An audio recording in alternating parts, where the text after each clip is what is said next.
Hello മക്കളെ, 4ാം ക്ലാസ്സിലെ മക്കളുടെ ഗണിതം 3ാമത്തെ യൂണിറ്റ് എത്ര സംഖ്യകൾ ഈ ലെസണിലെ തുടർ പ്രവർത്തനങ്ങൾ വിലയിരുത്തൽ പ്രവർത്തനങ്ങൾ പേജ് നമ്പർ 45 ആണ് ഇന്നത്തെ ക്ലാസ്സിൽ നമ്മൾ ചെയ്യുന്നത്. ഇതിൻ്റെ പാഠഭാഗത്തിൻ്റെ മുഴുവൻ പ്രവർത്തനങ്ങൾ കഴിഞ്ഞ വീഡിയോയിൽ അപ്ലോഡ് ചെയ്തിട്ടുണ്ട്. ലിങ്ക് ഡിസ്ക്രിപ്ഷൻ ബോക്സിൽ കൊടുക്കുന്നതാണ്. ആവശ്യമുള്ളവർക്ക് കാണാം. കൂടാതെ എല്ലാവരും ചാനൽ മറക്കാതെ സബ്സ്ക്രൈബ് ചെയ്ത് സപ്പോർട്ട് ചെയ്യണേ.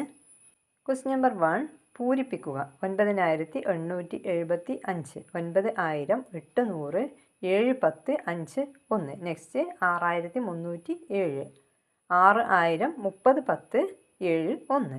നെക്സ്റ്റ് 4218 42 100 18 1.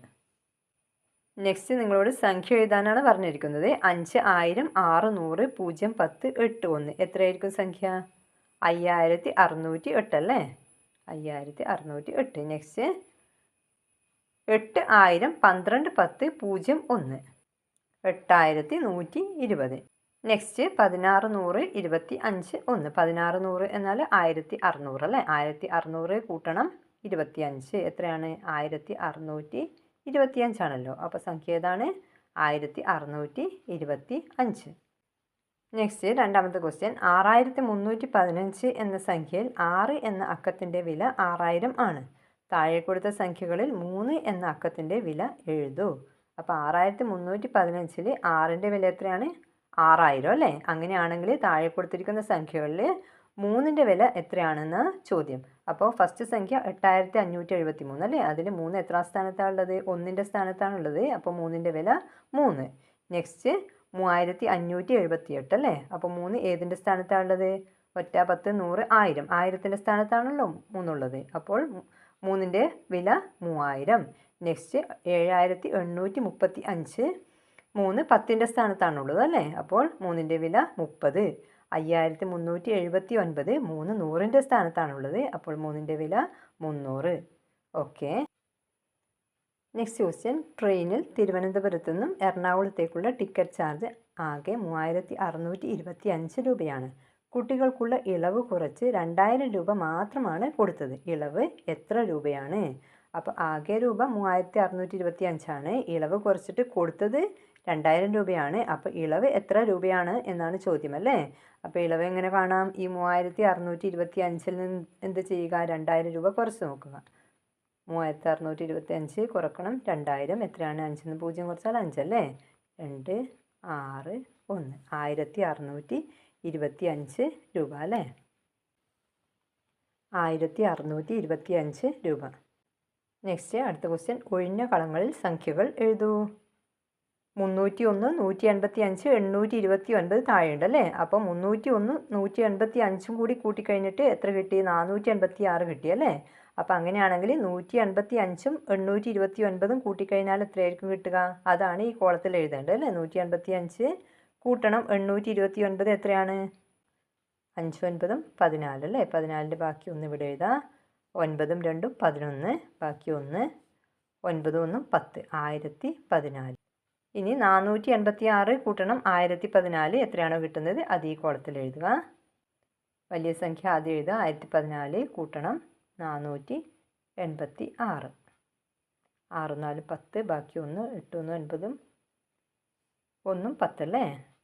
നെക്സ്റ്റ് ഇവിടെ 1 5 1500 1500. നെക്സ്റ്റ് അടുത്ത ബോക്സിൽ 555 556 ഉണ്ട്. നടുക്കത്തെ സംഖ്യ ഇല്ല അല്ലേ? അപ്പോൾ മുകളിൽ 1000 ഉണ്ട്. 1000 കിട്ടുന്നത് എങ്ങനെയാണ്? ഈ 556നോട് ഏതോ ഒരു സംഖ്യ കൂട്ടുമ്പോഴാണ് 1000 കിട്ടുന്നത് അല്ലേ? അപ്പോൾ ഇവിടെയുള്ള സംഖ്യ കാണാൻ എന്ത് ചെയ്യുക? ഈ 1000ത്തിൽ നിന്ന് 556 കുറച്ച് നോക്കുക. 4 4 4 444. ഇനി ഈ 555നോട് ഈ 444 കൂട്ടിയാൽ എത്രയാണ് കിട്ടുക? 999. നെക്സ്റ്റ് 999 കൂട്ടണം 1000 1999. ഓക്കെ. ഇനി നെക്സ്റ്റ് ബോക്സും ഇതുപോലെ തന്നെയാണ് അല്ലേ? 618ഉം 743ഉം ഇവിടെ സംഖ്യകൾ കൊടുത്തിരിക്കുന്നു. നടുക്കത്തെ സംഖ്യ ഇല്ല. അപ്പോൾ 618നോട് ഇവിടെയുള്ള സംഖ്യ കൂട്ടിയാൽ 920 കിട്ടും അല്ലേ? അപ്പോൾ ഇവിടെയുള്ള സംഖ്യ കാണാൻ വേണ്ടി എന്ത് ചെയ്യുക? ഈ 920ൽ നിന്ന് 618 കുറച്ച് നോക്കുക. എത്രയാണ് കിട്ടുക? 302 കിട്ടുക. ഇനി എന്ത് ചെയ്യുക? ഈ 302നോട് 743 കൂട്ടുക. അപ്പോൾ എത്ര കിട്ടും? 1045. ഇനി 920ഉം 1045ഉം തമ്മിൽ കൂട്ടുക. 1965. ഓക്കെ. നെക്സ്റ്റ് അടുത്ത പ്രവർത്തനം, സംഖ്യകൾ ആവർത്തിക്കാതെ 8ൽ എത്തുക. അപ്പോൾ 8ലാണ് എത്തേണ്ടത് അല്ലേ? 8 എവിടെ കൊടുത്തിരിക്കുന്നുണ്ട് അല്ലേ? ഇനി നിങ്ങൾ എന്ത് ചെയ്യണം? സംഖ്യകൾ ആവർത്തിക്കാൻ പാടില്ല. 8 എങ്ങനെയാണ്? നമുക്ക് മുകളിൽ നിന്ന് താഴോട്ടേക്ക് എഴുതാം അല്ലേ? 8 എങ്ങനെയാണ് കിട്ടുക? ഏതൊക്കെ സംഖ്യകൾ കൂട്ടിയാൽ 8 കിട്ടും?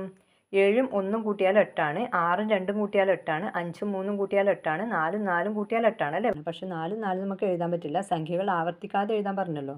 അപ്പോൾ 4ന് 2 തവണ എഴുതാൻ പറ്റില്ല അല്ലേ? ഇനി നമുക്ക് 7ഉം 1ഉം എഴുതാൻ പറ്റുമോ? ഇല്ല അല്ലേ? 7ഉം 1ഉം ഇവിടെ എഴുതി കഴിഞ്ഞാൽ എന്താണ് പ്രശ്നം? 1നെ നമ്മൾക്ക് വീണ്ടും സ്പ്ലിറ്റ് ചെയ്യാൻ പറ്റില്ലല്ലോ. താഴെയുള്ള ബോക്സിൽ 1നെ 2 കോളങ്ങളിലേക്ക് ഭാഗിക്കണമല്ലോ. അപ്പോൾ അത് 7ഉം 1ഉം പറ്റില്ല. ഇനി 6ഉം 2ഉം എഴുതി നോക്കാം. അപ്പോൾ 6ഉം 2ഉം എഴുതി കഴിഞ്ഞാലും എന്ത് പ്രശ്നം വരും? താഴെ അടിയിലെ ബോക്സിൽ നമ്മൾക്ക് ഒന്നെങ്കിൽ 5ഉം 1ഉം എഴുതാം. പിന്നെ അങ്ങനെ വരുന്ന സമയത്ത് 1ഉം 1ഉം കൂട്ടിയാലാണ് മുകളിൽ 2 കിട്ടുക. അവിടെയും സംഖ്യകൾ ആവർത്തിച്ച് വരും നമ്മൾ സ്പ്ലിറ്റ് ചെയ്യുന്ന സമയത്ത്. അപ്പോൾ നമുക്ക് 5ഉം 3ഉം എഴുതാം. 5ൻ്റെ താഴെ 4 1 4 1ഉം കൂടിയാൽ 5ആണല്ലോ. ഇനി 3ൻ്റെ താഴെ 3 കിട്ടുന്നത് എങ്ങനെയാണ്? 1 2ഉം കൂട്ടിയാൽ 3 കിട്ടും അല്ലേ? ഓക്കെ. നെക്സ്റ്റ് 5ാമത്തെ ക്വസ്റ്റ്യൻ. ഒരു വരിയിൽ 27 പേരുണ്ട്. നടുക്ക് നിൽക്കുന്ന കുട്ടിയുടെ ടിക്കറ്റ് നമ്പർ 4068 ആണ്. ആ വരിയിലെ ആദ്യത്തെ കുട്ടിയുടെ ടിക്കറ്റ് നമ്പർ എന്താണ്? അവസാനത്തെ കുട്ടിയുടെ നമ്പർ എന്താണ്? എന്താണ് കാണേണ്ടത്? ഒരു വരിയിൽ 27 പേരുണ്ട്. നടുക്ക് നിൽക്കുന്ന കുട്ടിയുടെ ടിക്കറ്റ് നമ്പർ 4068 ആണ്. അങ്ങനെയാണെങ്കിൽ നിങ്ങൾ വരിയിൽ ആദ്യം നിൽക്കുന്ന കുട്ടിയുടെ നമ്പറും കുട്ടിയുടെ ടിക്കറ്റ് നമ്പറും അവസാനത്തെ കുട്ടിയുടെ നമ്പറുമാണ് നിങ്ങൾ കാണേണ്ടത്. എങ്ങനെ കാണാം? വരിയിൽ 27 ഉണ്ട് എന്ന് പറഞ്ഞാൽ നടുക്ക് നിൽക്കുന്ന കുട്ടിയുടെ നമ്പർ എത്രയായിരിക്കും? 13ഉം കൂട്ടിയാൽ 26 ആകുന്നല്ലേ? അപ്പോൾ 27ൻ്റെ പകുതി കാണാൻ വേണ്ടി പറ്റൂല നമ്മൾക്ക്. 26ൻ്റെ പകുതി 13 ആണല്ലേ? അപ്പോൾ 2 13 അപ്പുറം ഇപ്പുറം എഴുതി 26 ആയില്ലേ? അപ്പോൾ നടുക്ക് നിൽക്കുന്ന കുട്ടി ഏതായിരിക്കും? ഇവിടെ ആയിരിക്കില്ലേ? ഈ നടുക്കായിരിക്കുമല്ലേ? ഇപ്പം 13ഉം ഈ 1ഉം ഈ 13 കൂട്ടിക്കഴിഞ്ഞാൽ എത്ര? 27 കിട്ടിയില്ലേ? ഇപ്പോൾ 27 കുട്ടികളായല്ലോ. നടുക്ക് നിൽക്കുന്ന കുട്ടിയുടെ നമ്പർ നമ്മൾക്ക് ഇവിടെ എഴുതാം, 4068 അല്ലേ? ഇനി നിങ്ങൾ കാണേണ്ടത് എന്താണ്? ഈ 13ൻ്റെ ആദ്യം വരുന്ന നമ്പർ അല്ലേ? 13 ആൾക്കാരുണ്ടല്ലോ, 13 കുട്ടികളുണ്ട്. അതിൽ ഫസ്റ്റ് നമ്പറിലെ കുട്ടിയുടെ ടിക്കറ്റ് നമ്പർ എത്രയായിരിക്കും? ഈ 4068ൽ നിന്ന് 13 കുറച്ച് നോക്കുക അല്ലേ? 4068ൽ നിന്ന് 13 കുറച്ചാൽ 4055 ആണ് കിട്ടുക. അപ്പോൾ ഫസ്റ്റിൽ നിൽക്കുന്ന കുട്ടിയുടെ ടിക്കറ്റ് നമ്പർ എത്രയായിരിക്കും? 4055 ആയിരിക്കും.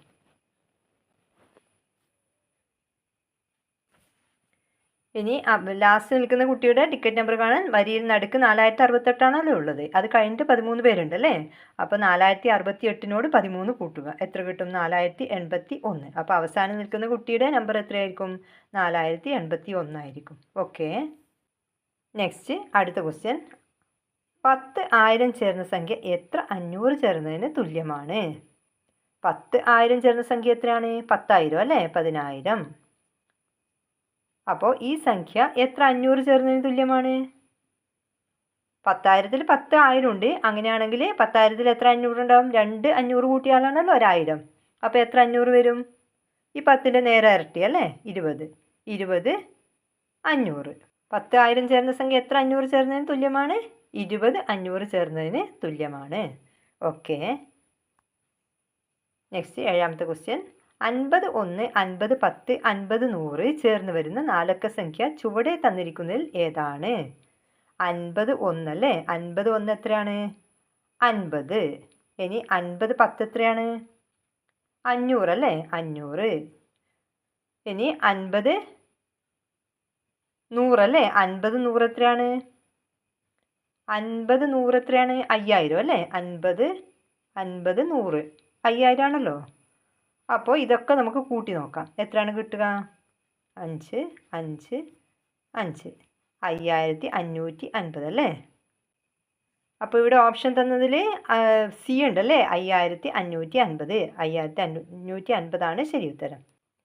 Next question. ക്രമം തുടരൂ. 4080 4085 4091 4098 അടുത്ത സംഖ്യ എഴുതുക.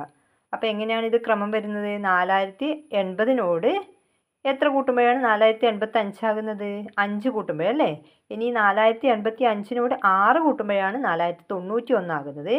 ഇനി 4091നോട് 7 കൂട്ടുമ്പോഴാണ് 4098 ആകുന്നത്. അപ്പോൾ എങ്ങനെയാണ് കൂട്ടുന്നത്? 5, 6, 7. അപ്പോൾ അടുത്ത എത്രയായിരിക്കും കൂട്ടേണ്ടത്? 8, പിന്നെ അടുത്തത് 9. ഇങ്ങനെ കൂട്ടി വരണം അല്ലേ? നമ്മളിപ്പം 4091 എത്ര കൂട്ടി? 4098 ആകാൻ വേണ്ടി 7 കൂട്ടി അല്ലേ? അപ്പോൾ 4098 ഇനി 8 കൂട്ടുക അല്ലേ? 4098 കൂട്ടണം 8 എത്രയാണ്? 4106. അതിനോട് 9 കൂട്ടുക 4115. അതിനോട് 10 കൂട്ടുക 4125. അതിനോട് 11 കൂട്ടുക 4136. ഓക്കെ. നെക്സ്റ്റ് അടുത്ത ക്വസ്റ്റ്യൻ കണക്കാക്കുക. 9000-നും 10,000-നും ഇടയ്ക്ക് എത്ര സംഖ്യകൾ?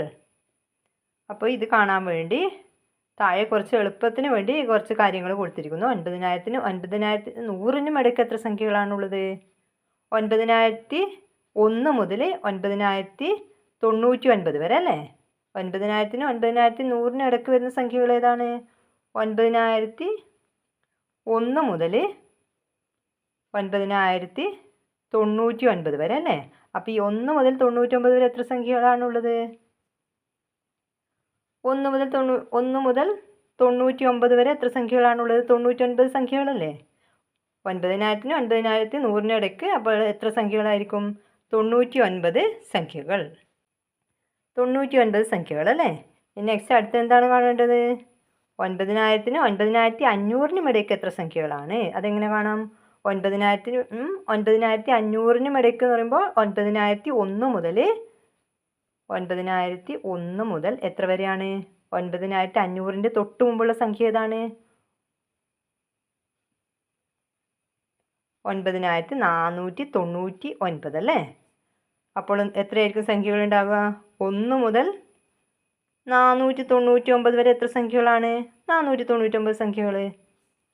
അപ്പോൾ 9000-നും 9500-നും ഇടയ്ക്ക് എത്ര സംഖ്യകളായിരിക്കും? 499 സംഖ്യകൾ. ഇനി അതുപോലെ തന്നെ 9000-നും 10,000-നും ഇടയ്ക്ക് എത്ര സംഖ്യകൾ? ഇതന്നെയാണ് ഫസ്റ്റ് നമ്മളോട് ഇവിടെ ചോദിച്ചത് അല്ലേ? 9000-നും 10,000-നും ഇടയ്ക്ക് എത്ര സംഖ്യകൾ? എത്രയായിരിക്കും ഉണ്ടാവുക? ഇതേ രീതിയിൽ കാണാം അല്ലേ? 9000-ന് എന്ന് പറയുമ്പോൾ 9000 കഴിഞ്ഞിട്ട് നെക്സ്റ്റ് സംഖ്യ എത്രയാണ് വരിക? ഇടയിൽ എന്ന് പറയുമ്പോൾ നെക്സ്റ്റ് സംഖ്യ അല്ലേ? അപ്പോൾ 9001. ഇനി 10,000-നും ഇടയ്ക്കാണല്ലോ. അപ്പോൾ 10,000-ന് തൊട്ട് മുമ്പേയുള്ള സംഖ്യ എത്രയാണ്? 9999 അല്ലേ? അപ്പോൾ ഈ 9001-നും 9999 വരെ എത്ര സംഖ്യകളാണുള്ളത്? 9001 മുതൽ 9999 വരെ എത്ര സംഖ്യകളാണുള്ളത്? 1 മുതൽ 999 അല്ലേ? അപ്പോൾ എത്ര സംഖ്യകളാണ്? 999 സംഖ്യകൾ. 999 സംഖ്യകൾ അല്ലേ? നെക്സ്റ്റ് അടുത്ത ക്വസ്റ്റ്യൻ. 9000-നും 10,000-നും ഇടയ്ക്ക് എത്ര ഒറ്റസംഖ്യകൾ? 9000-നും 10,000-നും ഇടയ്ക്ക് എത്ര സംഖ്യകളാണ് വരുന്നത്? 9000 മുതൽ 10,000 വരെ എത്ര സംഖ്യകളാണ് ഉള്ളത്? 9000-നോട് എത്ര കൂട്ടിയാലാണ് 10,000? 1000 കൂട്ടിയാലല്ലേ? അപ്പോൾ ഈ 1000-ൽ എത്ര ഒറ്റസംഖ്യകളാണ്? അപ്പോൾ നമുക്ക് ഫസ്റ്റ് എളുപ്പത്തിൽ കാണാൻ വേണ്ടി 1 മുതൽ 10 വരെ എത്ര ഒറ്റസംഖ്യകളാണുള്ളത്? നിങ്ങളൊന്ന് എഴുതി നോക്കിയേ. ഒന്ന് എഴുതി നോക്കിക്കേ. 1 മുതൽ 10 വരെ എത്ര ഒറ്റസംഖ്യകളാണുള്ളത്? 1, 3, 5, 7, 9 അല്ലേ? എത്ര ഒറ്റസംഖ്യകളുണ്ട്? 5 ഒറ്റസംഖ്യകളുടെ കിട്ടുന്നത്. അങ്ങനെയാണെങ്കിൽ 1 മുതൽ 100 വരെ, അതായത് 10-ൻ്റെ പകുതി 5ആണ് എണ്ണം കിട്ടിയത് അല്ലേ? പകുതി സംഖ്യകളാണല്ലോ ഒറ്റസംഖ്യകൾ. അപ്പോൾ 100 വരെയാണെങ്കിലോ 50 ഒറ്റസംഖ്യകൾ ഉണ്ടാകും. അങ്ങനെയാണെങ്കിൽ 1000 സംഖ്യയിൽ എത്ര ഒറ്റസംഖ്യകൾ ഉണ്ടാകും? 500 ഒറ്റസംഖ്യകൾ. അപ്പോൾ 9000-നും 10,000-നും ഇടയ്ക്ക് എത്ര ഒറ്റസംഖ്യകൾ ഉണ്ടാകും? 500 ഒറ്റസംഖ്യകൾ. 1000-ൻ്റെ പകുതി അല്ലേ? നെക്സ്റ്റ് 9000-നും 10,000-നും ഇടയ്ക്ക് എത്ര ഇരട്ട സംഖ്യകളാണ്? അതും പകുതി തന്നെ ആയിരിക്കുമല്ലോ. 9000 മുതൽ 10,000 വരെ 1000 സംഖ്യകളുണ്ട്. അപ്പോൾ 1000-ൻ്റെ പകുതി 500 ഇരട്ട സംഖ്യകൾ. നെക്സ്റ്റ് അന്വേഷണം. 2 ഒറ്റസംഖ്യകൾ എഴുതി കൂട്ടി നോക്കൂ. 2 ഒറ്റസംഖ്യകൾ, ഫസ്റ്റിലത്തെ ഒറ്റസംഖ്യകൾ തന്നെ നോക്കാം. 1ഉം 3ഉം കൂട്ടിയാൽ എത്രയാണ് കിട്ടുക? 4 അല്ലേ? 4ആണ് കിട്ടുന്നത്. കിട്ടുന്ന ഉത്തരം ഒറ്റസംഖ്യയാണോ ഇരട്ടസംഖ്യയാണോ? എത്രയാണ്? 4 എത്രയാണ്? ഇരട്ടസംഖ്യയാണല്ലോ. അപ്പോൾ ഇരട്ടസംഖ്യയാണല്ലേ? അപ്പോൾ 2 ഒറ്റസംഖ്യകൾ കൂട്ടിക്കഴിഞ്ഞാൽ ഇരട്ടസംഖ്യയാണ് കിട്ടുന്നത്. ഇനി 3 ഒറ്റസംഖ്യകൾ കൂട്ടിയാലോ? 3 ഒറ്റസംഖ്യകൾ ഏതാണ്? 1, 3, 5 കൂട്ടിക്കഴിഞ്ഞാൽ എത്രയാണ് കിട്ടുക? 9 അല്ലേ? 9 ഇരട്ടസംഖ്യയാണോ? അല്ല, ഒറ്റസംഖ്യയാണല്ലേ? അപ്പോൾ 3 ഒറ്റസംഖ്യകൾ കൂട്ടുമ്പോൾ ഒറ്റ സംഖ്യ കിട്ടുന്നു. രണ്ട് ഒറ്റ സംഖ്യകൾ കൂട്ടുമ്പോൾ ഇരട്ട സംഖ്യ കിട്ടുന്നു അല്ലേ? കൂട്ടുന്ന സംഖ്യകളുടെ എണ്ണം ഒറ്റ സംഖ്യയായാൽ തുക ഏത് തരം സംഖ്യയാണ്? അപ്പോൾ നമ്മൾ 3 എന്ന് പറയുന്നത് ഒറ്റ സംഖ്യയാണ് അല്ലേ? അപ്പോൾ 3 ഒറ്റ സംഖ്യകൾ കൂട്ടുമ്പോൾ ഒറ്റ സംഖ്യ കിട്ടുന്നു. 2 എന്ന് പറയുന്നത് ഇരട്ട സംഖ്യയാണ്. അപ്പോൾ 2 ഒറ്റ സംഖ്യകൾ കൂട്ടുമ്പോൾ എന്ത് കിട്ടുന്നു? ഇരട്ട സംഖ്യ കിട്ടുന്നു അല്ലേ?